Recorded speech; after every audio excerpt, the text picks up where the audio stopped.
Ecotheology has emerged as a distinct field of inquiry based on the assumption that the religions of the world may have a positive role in helping solve the ecological crisis of our planet.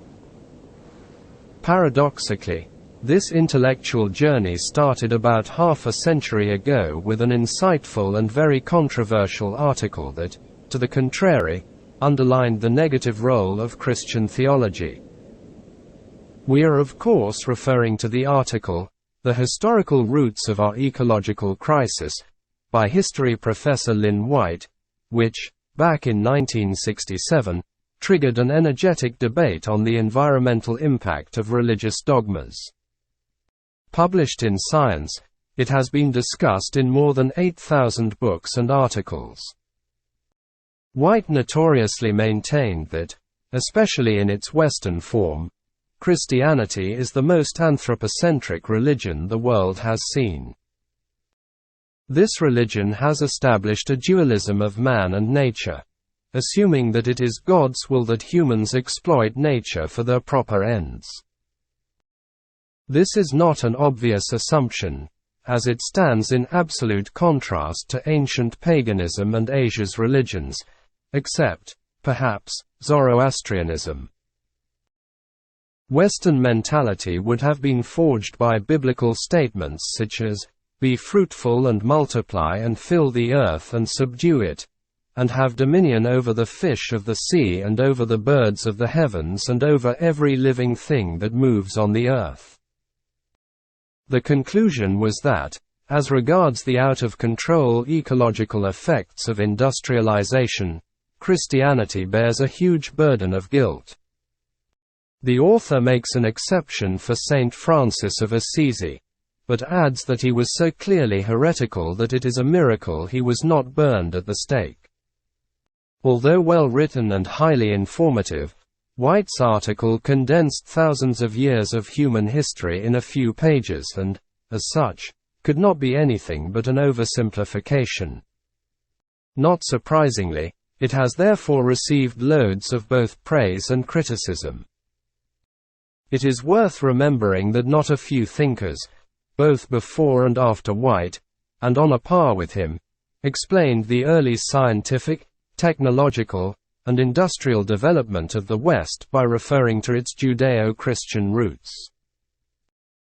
In any case, huge also is the legion of scholars who dismiss this theory as inaccurate because it ignores the scientific and technological achievements of the pre-Christian era, in Europe and other regions of the world. One has only to think of the scientific achievements in Ptolemaic Alexandria, the impressive architectural structures of ancient Rome, the pyramids of Egypt and Mesoamerica, or the technical and scientific contributions of the Arabs and the Chinese.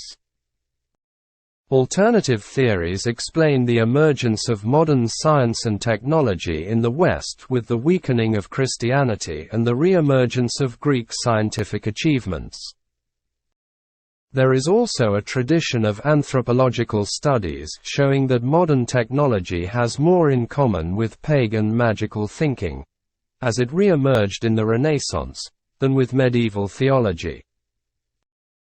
The theory of the Christian roots of Western progress, in addition to being historically inaccurate, or at best partial, proved to be a boomerang, as science and technology have brought both sweet fruits and environmental problems. On the one hand, they have enlightened our minds and strengthened our bodies, eradicating ignorance, diseases, and scarcity. On the other hand, they have brought unwanted side effects such as the dissipation of natural resources, pollution of seas and rivers, weapons of mass destruction, mass surveillance and manipulation by powerful AI algorithms, the greenhouse effect and global warming, just to mention a few. Therefore, what was initially heralded as a source of pride has now become evidence for indictment. In the wake of White's seminal article, Judeo-Christian culture has frequently been accused of being non-environmentally friendly and, therefore, dangerous for the planet. On the contrary, Extra-European religions have been praised for eliciting forms of spirituality far more functional in the preservation of nature.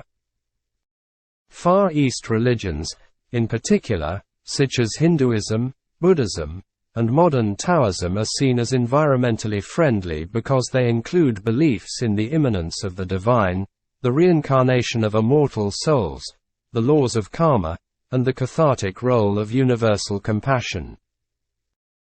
Those who believe they are destined to come back to this world numerous times in the form of a human, animal, or plant, hesitate to poison the lands and seas. In a parallel manner, those believing in metempsychosis also hesitate to kill or torture animals and opt for vegetarianism. But again, the theory of Christian progress disregards certain important facts, for example, that Japan embarked on a path of industrialization slightly delayed in comparison to England, but still in sync with other European powers and the United States, or the fact that China, Taiwan, Korea, India, and other Asian countries have become the most industrialized and polluted areas of the planet without embracing Christianity. This was difficult to predict in 1967. Greater caution in reconstructing the history of industrialization and its religious roots would probably have avoided the crystallization of this narrative. Indeed, the cultures and religions of the world are more historically interconnected than many are ready to admit. If the forms of spirituality of the East and the West have mutually contaminated each other, it follows that the merits and faults for the current situation of our planet are to be distributed more equally among the various cultures of the Earth. Undeniably, the Old Testament, being the holy book of the three great monotheistic religions, has, and will continue to have a substantial impact on the history of humanity. However, the importance of the aforementioned biblical statement should not be overestimated. The point is not just that it can be and has been interpreted in different ways, or that other biblical statements seem to indicate a different attitude toward nature. The often forgotten fact is that there is more than the sacred scriptures in Jewish, Christian, and Muslim philosophical and theological thinking. Much has been written about the Hellenization of the Jews. Furthermore, the absorption by Islamic theology of Greek thought through the work of al-Kindi, al-Farabi, Ibn Sina, and Ibn Rushd is well known. Regarding Christianity, Jesus' statement, "For the one who is not against us is for us," has been interpreted by the Fathers of the Church as a permission to incorporate into their theology ideas taken from other cultures, and especially from the Gentiles. As a consequence, to take the most obvious example, one can hardly make sense of Catholicism without taking into account Plato's and Aristotle's philosophical and theological ideas. If this is true, then any narrative that contrasts a simpliciter, eco-friendly Eastern spirituality with Western religions as supposedly insensitive to environmental issues, would be misleading. The history of ideas is more complicated than that.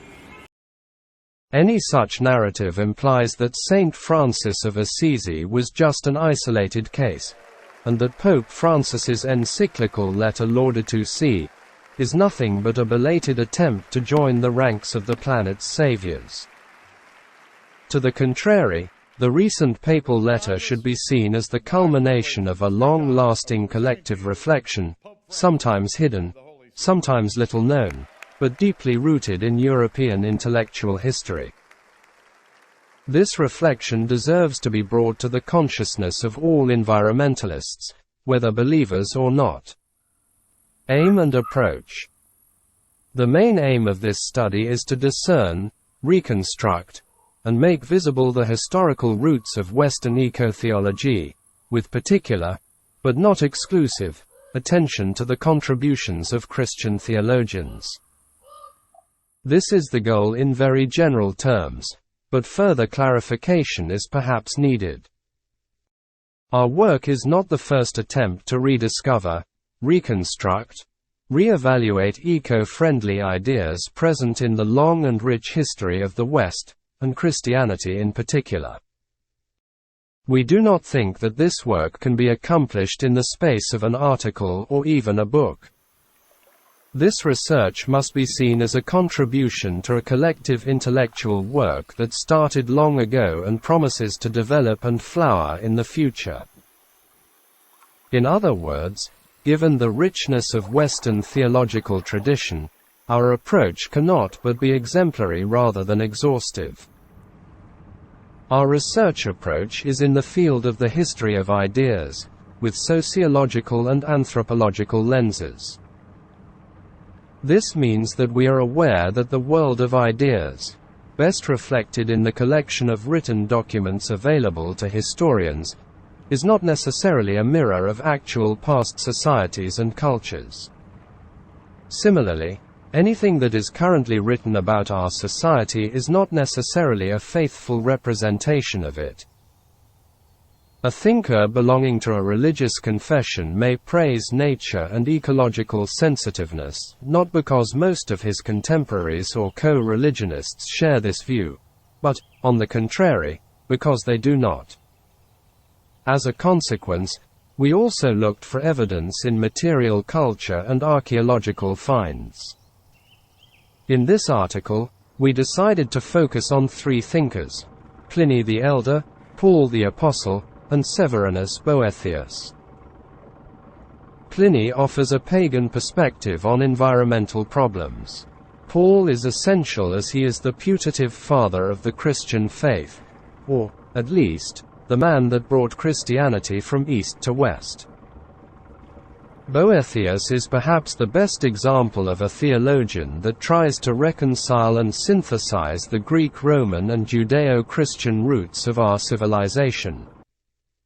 Pliny the Elder. Starting from the Gentiles is crucial to our discourse, as they are an important touchstone.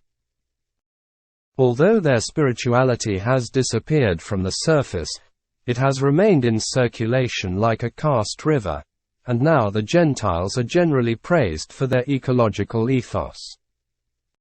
Catholic Bishop Pietro Maloni, who wrote an insightful essay on the Christian contributions to ecotheology, starts his work by recognizing that, in the ancient world, respect for nature was spontaneous and universal, as pre-Christian religions considered nature a divinity to be venerated in its sacredness. In the Bible, instead, the vision of creation is anthropocentric and theocentric, clearly excluding the divinization of nature. It is important, however, to underscore that, as there are different types of Christianity, there are also different types of Western paganism. Among the Gentiles, one finds polytheists and monotheists, dualists and monists, theists and pantheists. In picking up our previous discourse on Eastern religions, there is a long-standing tradition of Greek and Roman thinkers who believe in reincarnation. It starts with the mythical Orpheus, and progresses with historical figures such as Pherecydes of Syros, Pythagoras, Empedocles, Socrates, Plato, Apollonius of Tyana, Plotinus, Porphyry, and Proclus, just to mention a few. As a consequence of their beliefs, some of these thinkers were vegetarians and showed particular concern for environmental degradation. For instance, there is an extensive literature discussing Plato's worries about the deforestation of Attica. By assuming that trees have souls identical with human souls, Pythagoras and Empedocles concluded that cutting down trees was a kind of murder. Similarly, in De Abstinentia, Porphyry asks, why should the slaughter of an ox or sheep be a greater wrong than the felling of a fir or oak, seeing that the soul is implanted in trees also? Similarities between Pythagoreanism or Neoplatonism, on the one hand, and Buddhism or Hinduism, on the other hand, have been repeatedly noted. Indeed, some elements of this Western spiritual tradition could have been imported from, or shared with, Asian religions. Philostratus claims that both Pythagoras and Apollonius traveled to India and learned from the gymnosophists and the Brahmins. An alternative explanation for the similarities is the common Proto-Indo-European heritage shared by the Greek, Roman and the Hindu cultures. The Indo-European theory could also explain why Celts, Teutons, and other Nordic peoples believed in reincarnation and revered certain trees as deities. Among the many pagan thinkers that could have been discussed here, we choose Pliny the Elder, because less attention has been paid to him from an ecotheological perspective. To make our point clearly, we will quote him in length and interpret several statements found in his Natural History. His own words best illustrate the ecotheological origins to which we refer. Pliny begins by saying that the world and this expanse, or whatever other name men are pleased to call the sky that covers the universe with its vault, are properly held to be a deity, everlasting, boundless, an entity without a beginning and one that will never end. For Pliny the Elder, the universe is uncreated and eternal, therefore divine in its very essence. In other words, he embraces pantheism as the cornerstone of his natural history. Then he turns his attention to Mother Earth, understood as a portion of the universe. He does not say that our planet is an object created by a transcendent God to serve the interests of the humankind. Rather, he proposes an anthropomorphic image of Earth by saying that she freely decided to serve the interests of humans in the measure she thinks appropriate. Here are Pliny's words: Earth is kind, gentle, indulgent, always a servant to man's needs, productive when compelled to be, or lavish of her own accord. Then, he gets poetical in celebrating the gifts we get from our mother. What scents and tastes, what juices, what things to touch, what colors. With what good faith she repays the interest on what has been loaned. What food she grows for our benefit. Even more interesting, Pliny shows a clear anticipation of the modern ecological narrative.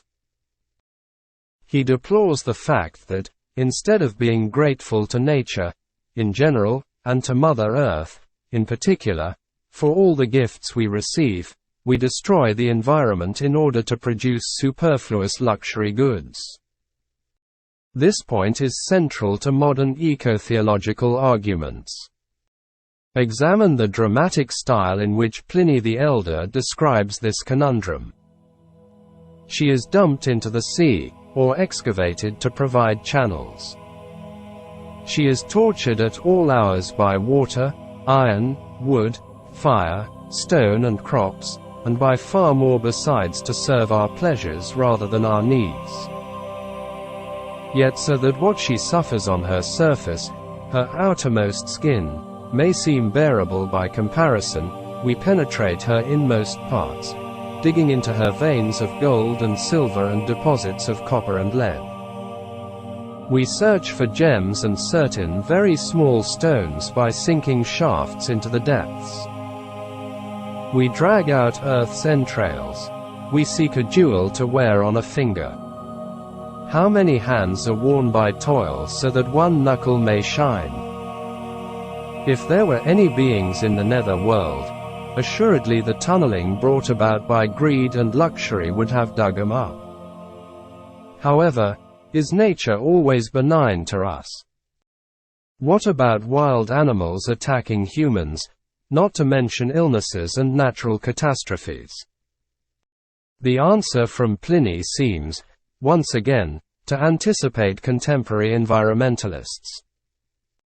If Mother Earth also produces what we perceive as evil or dangerous, it is because she needs to protect herself. And, when this kind goddess protects herself in the short term, she also protects us in the long term, since she is wiser than we are. Are we surprised if Earth has brought forth creatures to harm us? Wild animals, I believe, guard her and ward off impious hands. Do we not mine among snakes and handle veins of gold among poisonous roots? Yet this is the work of a kind goddess, because all these outlets, from which wealth is derived, lead to crime, bloodshed and wars. We sprinkle our blood on earth and cover her with our unburied bones. Yet when our madness has, as it were, been purified, she herself covers these bones and also hides the crimes of mortals. This too I would consider among the crimes of our ungrateful minds, that we are ignorant of her nature. Pliny's pantheism offers the theological basis for one variant of Gentile environmentalism. As we said, another variant of ancient conservationism has roots in the dualistic philosophy of Pythagoreans, Platonists, and Neoplatonists.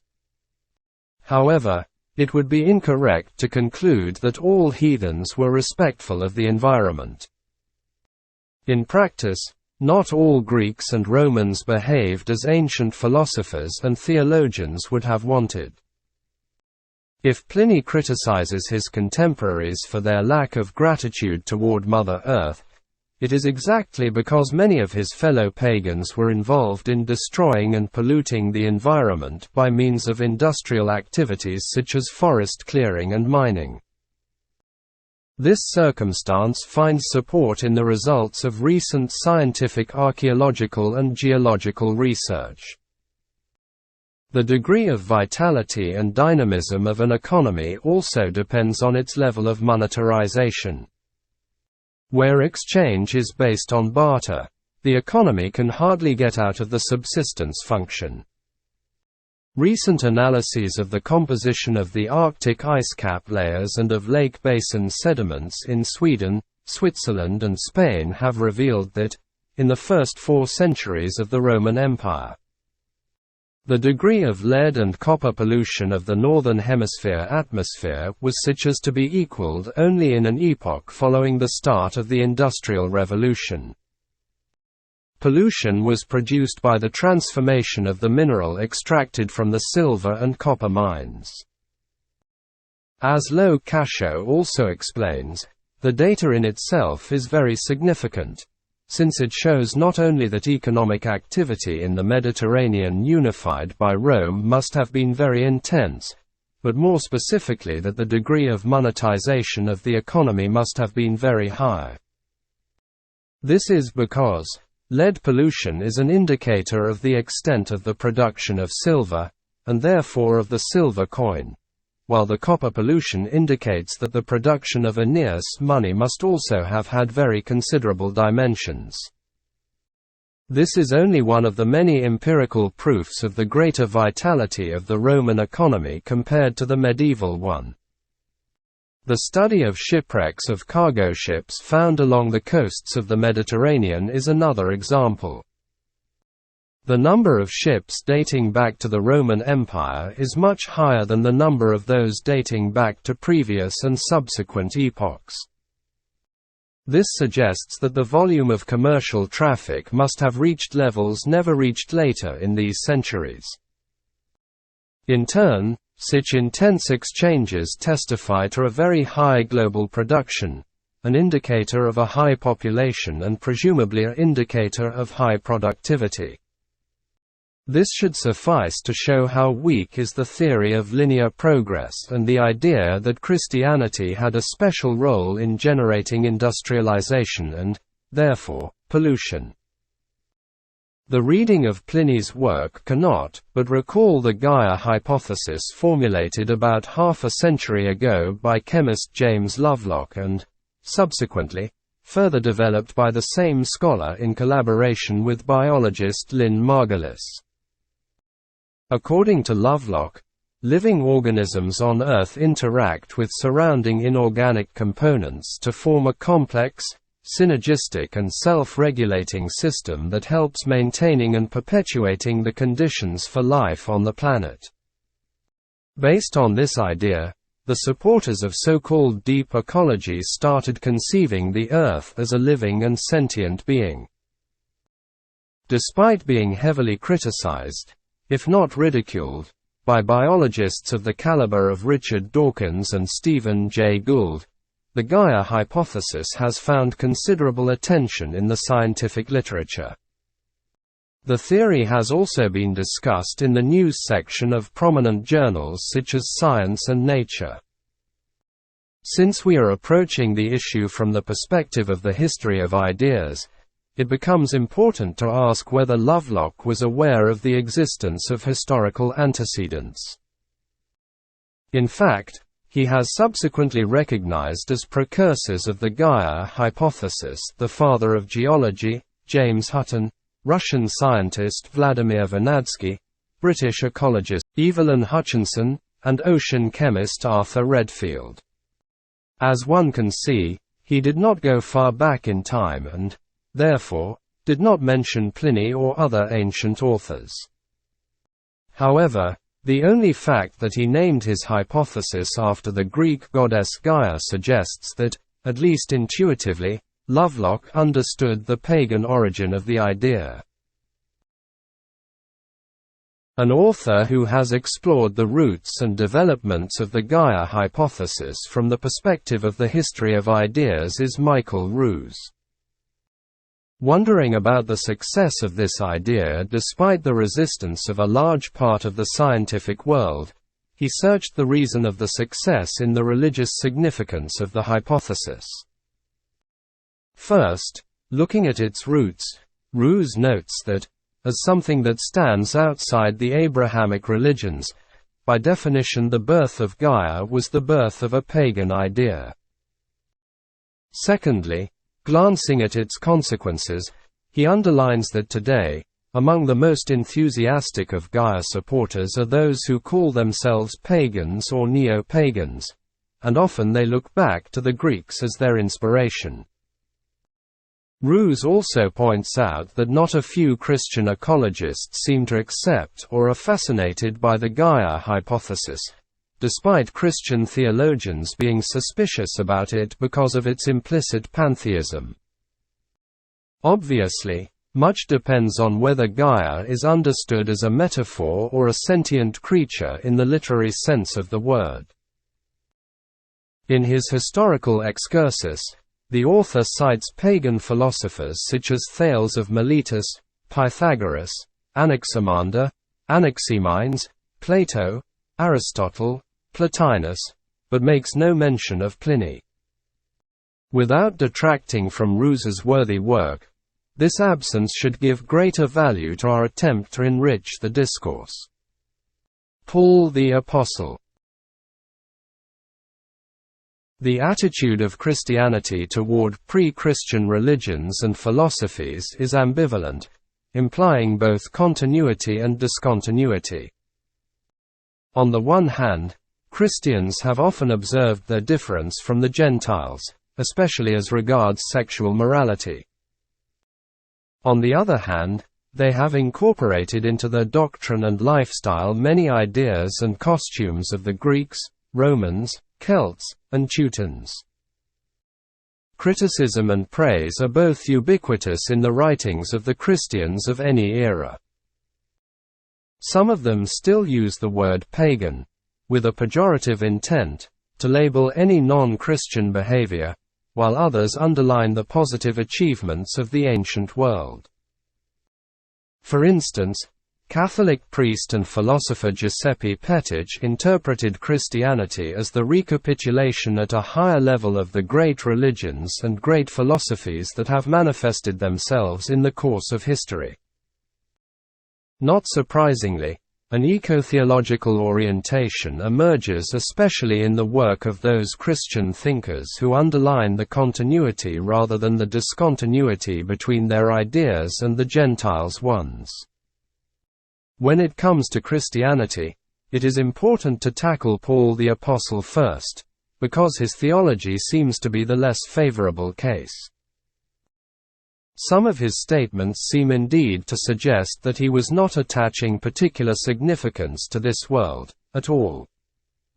Sometimes, it looks like he was expecting an imminent end of the world. Was he actually asking early Christians to choose chastity and neglect their jobs and occupations, to prepare for the apocalypse? If this were the case, it would be hard to maintain that taking care of the environment could be of any significance for him. Besides, if the early Christians were persuaded that this world was destined to vanish in short time, even the idea of progress could hardly be explained based on the theological mindset.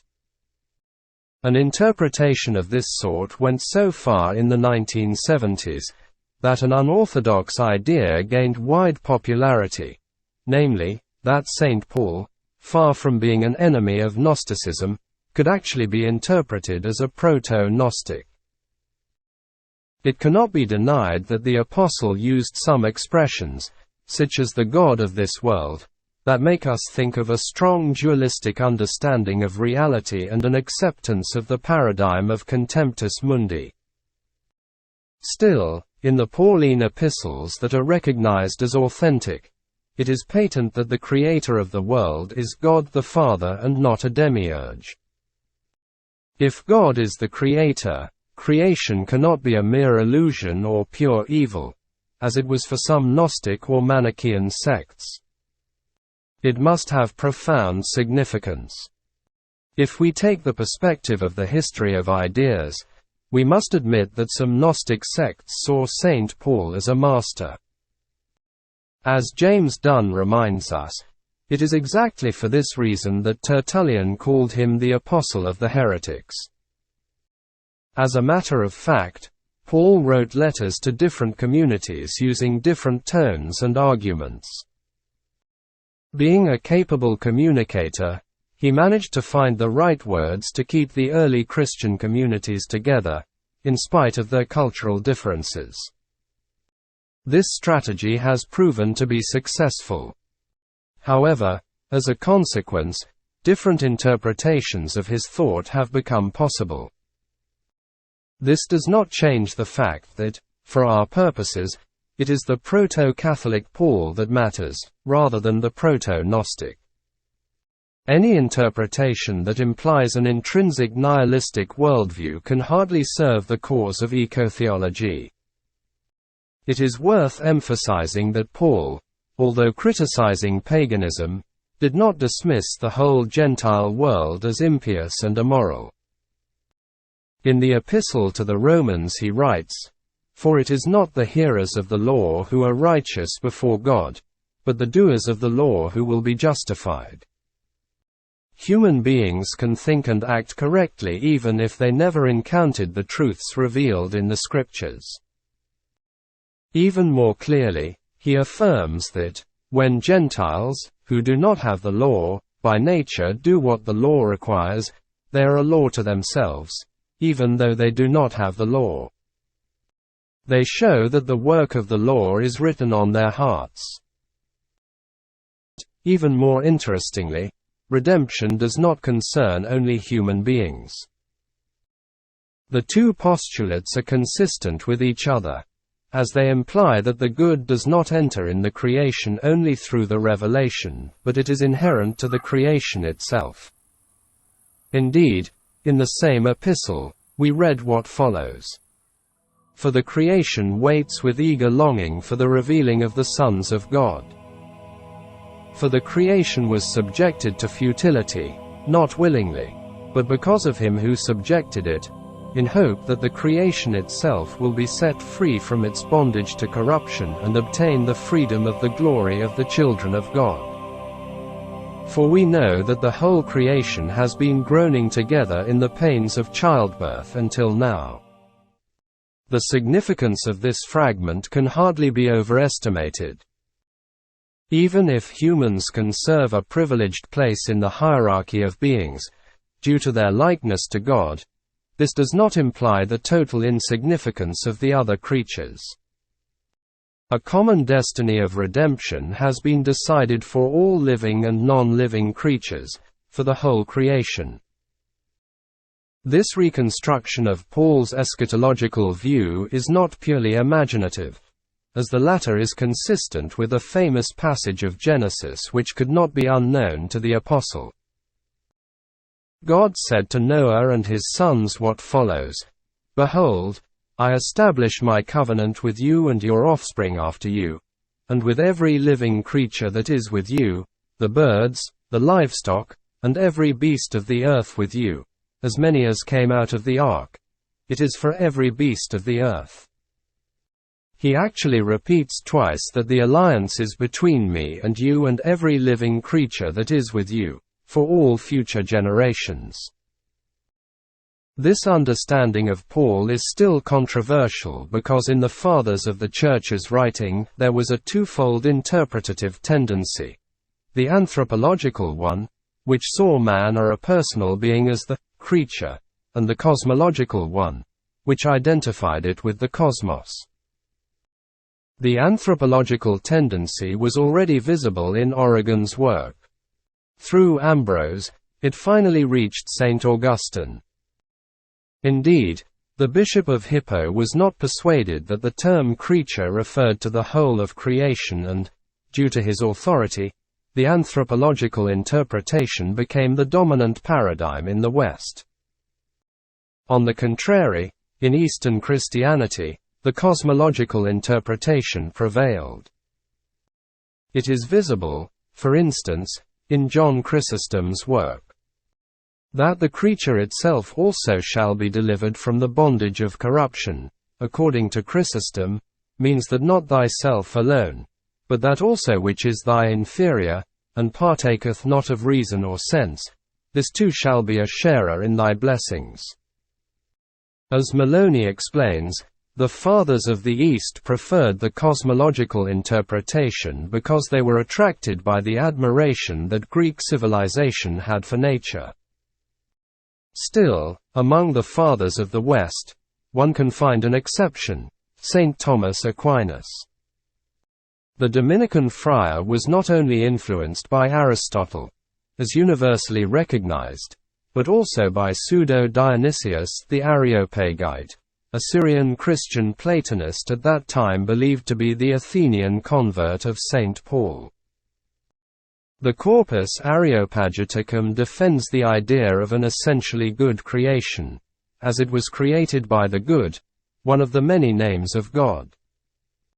Most of Aquinas' interpreters, however, have disregarded that influence. In the 20th century, the cosmological perspective has begun to break through in the West as well. Several authors noticed that Pierre Teilhard de Chardin's evolutionary vision has profound ecological implications. For Teilhard, the idea that self-destruction could be the destiny of humanity was simply absurd, as he framed the whole history of the cosmos and of life on Earth in a theological perspective. His vision of the journey of the universe from the alpha of creation to the omega of parousia is rooted in a cosmological interpretation of the writings of St. John and St. Paul. In his 1916 mystical reflection entitled Cosmic Life, included in the volume The Future of Man, Teilhard underlines that his theory is compatible with the constant and general teaching of St. John and St. Paul, that most cosmic of sacred writers. He also stresses that these ideas are incorporated into the most solemn formulas of the liturgy. And yet we repeat it, and generations to come will go on repeating it, without ever being able to grasp or appreciate its profound and mysterious significance. Bound up as it is with understanding of the universe. Afterwards, the Eastern interpretation has been adopted by a growing group of biblical scholars, and finally by the Second Vatican Council in Lumen Gentium. Indeed, In the dogmatic constitution of the Church promulgated by Pope Paul VI on November 21, 1964, we read that the Church, in which we acquire sanctity through the grace of God, will attain its full perfection only in the glory of heaven, when there will come the time of the restoration of all things. This means that the human race will be perfectly re-established in Christ together with the entire cosmos. Paul VI makes explicit reference to the fragment 120 of Paul's epistle to the Colossians, and through him to reconcile to himself all things, whether things on earth or things in heaven, by making peace through his blood, shed on the cross. Based on the epistles to the Romans and the Colossians, in 2010, David Horrell, Cheryl Hunt, and Christopher Southgate have provided a reinterpretation of Paul aimed at greening him. The authors of the book Greening Paul clarify that the Apostles' practical or theological agenda did not include explicit environmental concerns. However, a creative reading of his epistles may serve to support the ethical views of 21st-century Christian environmentalists. What is creative is not the cosmological interpretation of Paul itself, but rather the normative and practical conclusions we may draw from it. Does this interpretation imply that, as far as possible, we should look for universal harmony and peace rather than indulge in ruthless exploitation of other creatures? This is the conclusion by Horrell, Hunt and Southgate. It is a plausible one. Severinus Boethius. The importance of Anicius Manlius Severinus Boethius in the history of Christianity has been repeatedly underlined and can hardly be put in question. In the 12th century, French scholastic philosopher Peter Abelard celebrated Boethius as the Maximus Philosophus Latinorum, the greatest philosopher of the Latins. About 1 century later, by commenting on De Trinitate, St. Thomas Aquinas honored Boethius as the inventor of scholastic theology. After reminding that some of the Holy Fathers, as Ambrose and Hilary, employed but one mode of explanation, namely, by setting forth those truths founded upon authority, St. Thomas emphasizes that Boethius chose to proceed, according to reasoned arguments. By saying, "I shall investigate," an expression signifying an inquiry of reason, the Roman thinker turned ipso facto theology into a science. In the 4th volume of his famous History of the Decline and Fall of the Roman Empire, English historian Edward Gibbon called Boethius's Consolation of Philosophy a golden volume not unworthy of the leisure of Plato or Tully. The primacy of the Roman thinker in establishing theology as a science is also recognized by Hugh Fraser Stewart and Edward Kennard Rand, the English translators of his theological tractates, who state, Boethius was the last of the Roman philosophers, and the first of the scholastic theologians. Such was the influence of Boethius, that his name is now used to indicate an entire historical age. The father of historical theology, French Dominican friar Marie-Dominique Chenu, introduced the expression Aetas Boetiana in his well-known book Theology in the 12th century.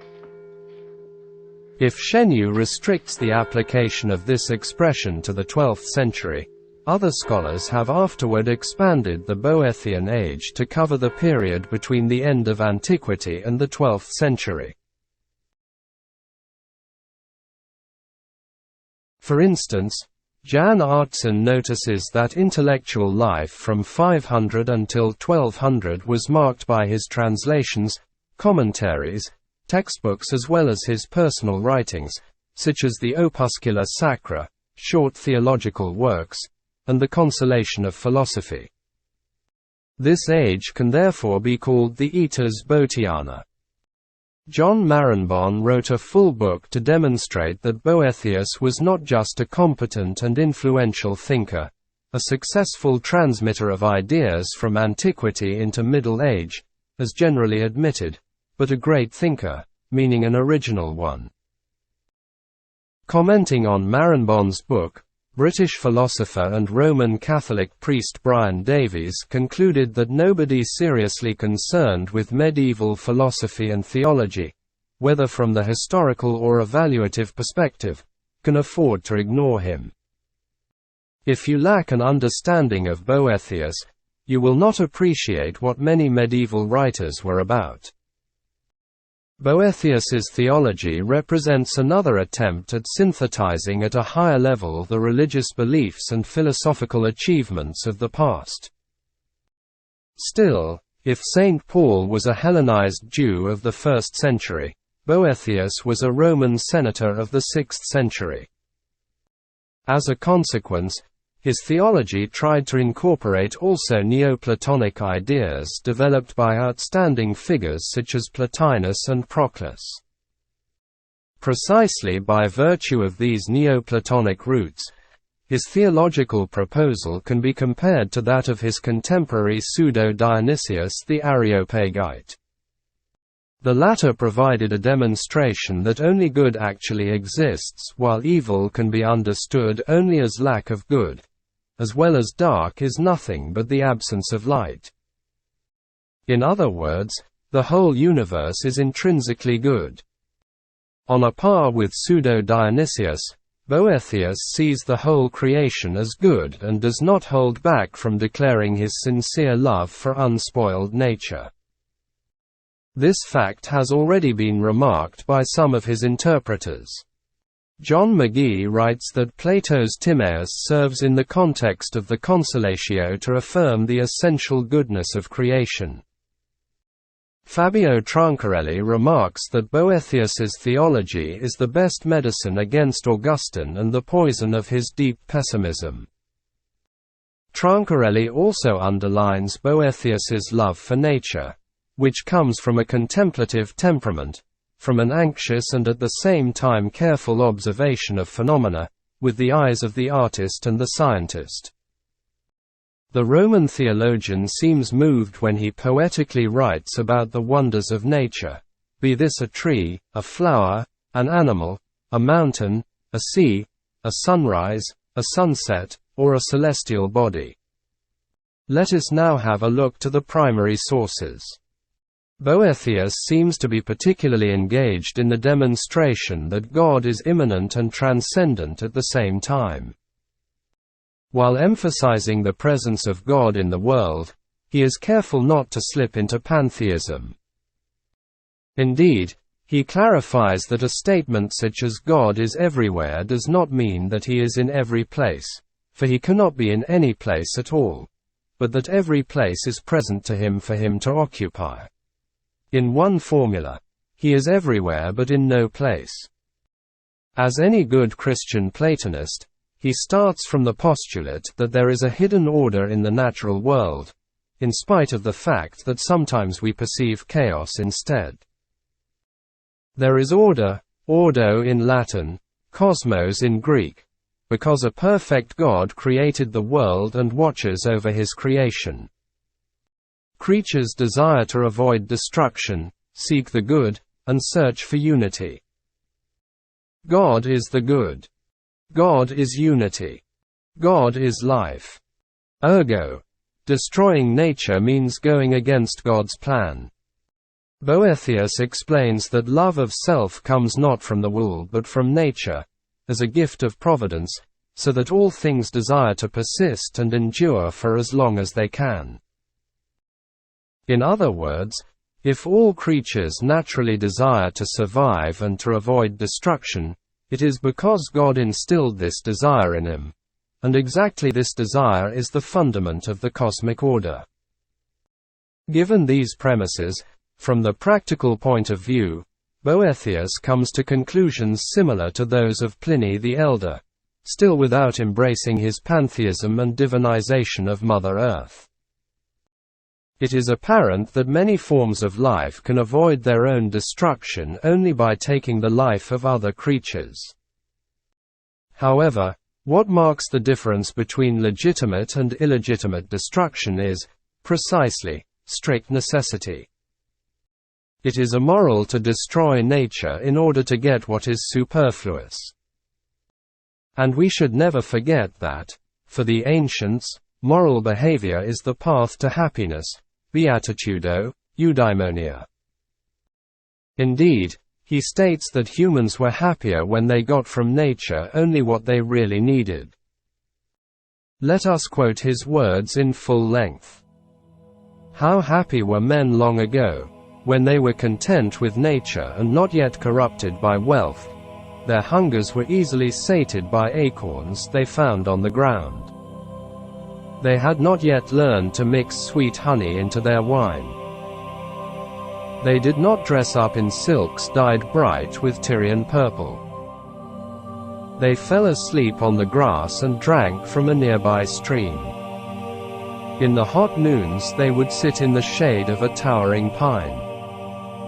They did not chop down these trees to fashion the keels of boats to sail on the seas and venture to unknown shores and peoples. No bugle calls then had sounded to summon men to bloodshed in hatred or naked greed that stained the fields with blood, for what could men gain from killing? Look at us now and compare our lives to those of the ancients. As fierce as the fires of Etna is the lust of men for plunder. Shame, shame on the man who first dug gold from the earth and brought the bright baubles of jewelers into the light of the sun." This is something not many readers would expect from a thinker born in the 5th century AD. It is the typical, nostalgic, argument of an environmentalist of the 21st century. Boethius not only glorifies in a poetical fashion the beauty of nature, but also celebrates the countryside in contrast to the city. Or perhaps it is the beauty of the countryside that you find pleasing. And why not, after all? It is a part of the creation, which is, indeed, beautiful. In the same way, we can take pleasure in a view of the sea when it is calm, and we can admire the sky with the myriad stars and the moon and, in the daytime, the sun. But do any of these things in any way belong to you?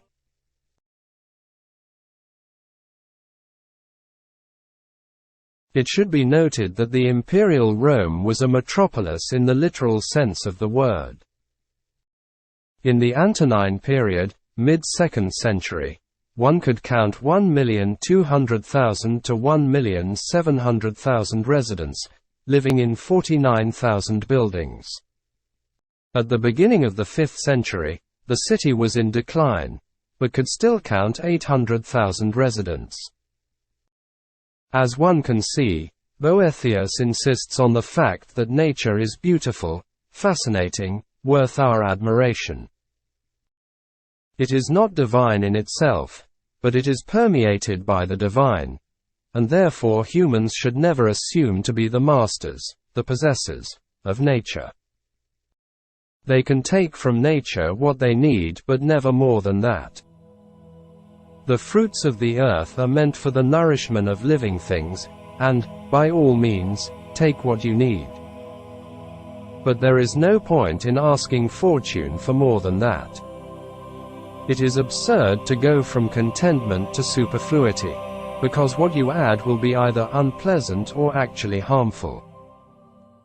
In Boethius we find another theme already found in Pliny's work, namely the rebellion of Mother Earth to human exploitation. Man can harness nature for his own enjoyment or to satisfy his needs, but ultimately nature, by virtue of its laws, is stronger than any human attempt to subdue it. This is something humans should always remember, also in view of their own safety. Once again, this argument is also typical of contemporary environmentalism, although the examples are obviously different. While Boethius mentioned animals and plants that resist extreme attempts at domestication, our contemporaries rather emphasize that deforestation may lead to floods or drilling may cause earthquakes. Still, the basic idea is the same, namely that when human beings exceed a certain limit, nature fights back. Let us read Boethius's words. With responsive strings, I sing of how great nature controls all things with her laws and how she keeps track of the universe with a steady attention that never flags and looks after each tiny creature held fast in necessity's net. There are lions in Carthage held in chains of fine wrought gold that are trained to feed from a man's hand, and they fear his beatings, but once blood touches their huge jaws they revert, go feral, break their bonds, and turn on their master to slake their thirst for blood and revenge from his torn flesh. Nature is not plastic to our will. Any attempt to violate her laws, any attempt to subdue other innocent creatures in order to achieve a superfluous satisfaction, only produces suffering and rebellion.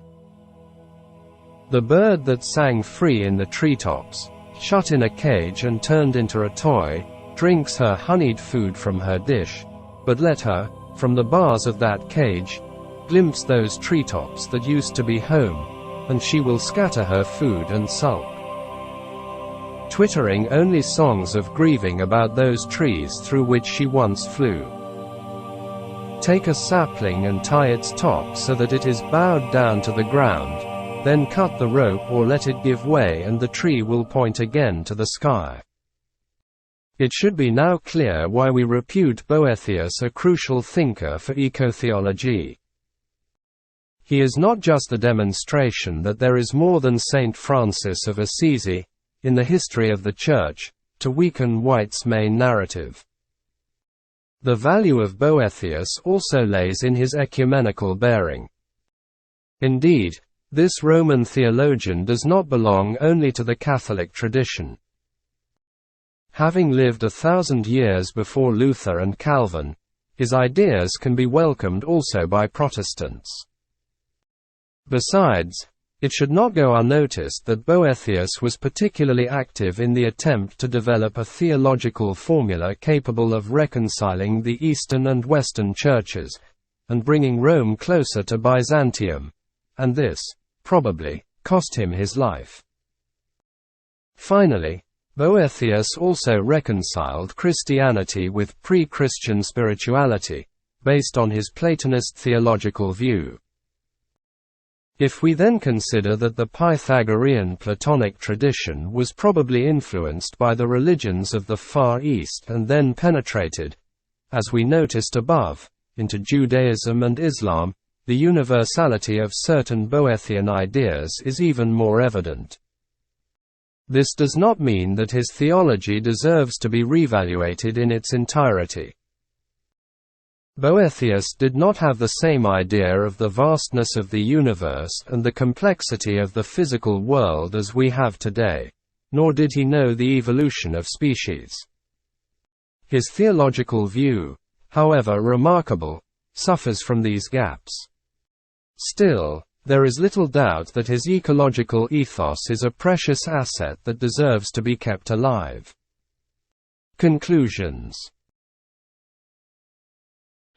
What have we learned from the ecotheological rereading of Pliny the Elder, St. Paul the Apostle, and Severinus Boethius? First of all, we learned that clear anticipations of modern ecological views, although rare, are not wanting in ancient and medieval theological writings elaborated in the crucible of Western culture. This does not change the fact that a fully formed ecological ethos could emerge only after the Industrial Revolution, when the unwanted side effects of industrialization became visible. Besides, the absence of an evolutionary perspective makes it difficult for ancient thinkers to understand all the ecological implications of the anthropic activity. However, The fact that green sensitivity is still not universally shared only shows how theological background is of fundamental importance. Secondly, we learned that, even when clear anticipations are absent, in old theological works one finds the theoretical conditions that have allowed and still may allow the birth of modern ecological visions. In particular, it seems apparent that not only in pantheism or metempsychosis one finds the theological and metaphysical preconditions of ecological thought. Much Christian theology seems to be an attempt to find a halfway position between Western pre-Christian pantheism, which glorifies the world and material life, and Eastern dualistic ontology, which sometimes debases matter to the limit of contempt for the world. In the attempt to harmonize different traditions coming from East and West, some Christian theologians have developed a synthesis between transcendentalism and immanentism, or between theism and pantheism, which is now sometimes called panentheism. We close this article with a reflection.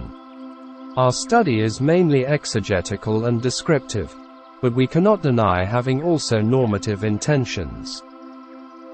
Our work is also aimed at building, and not just rediscovering, an ecotheological ethos.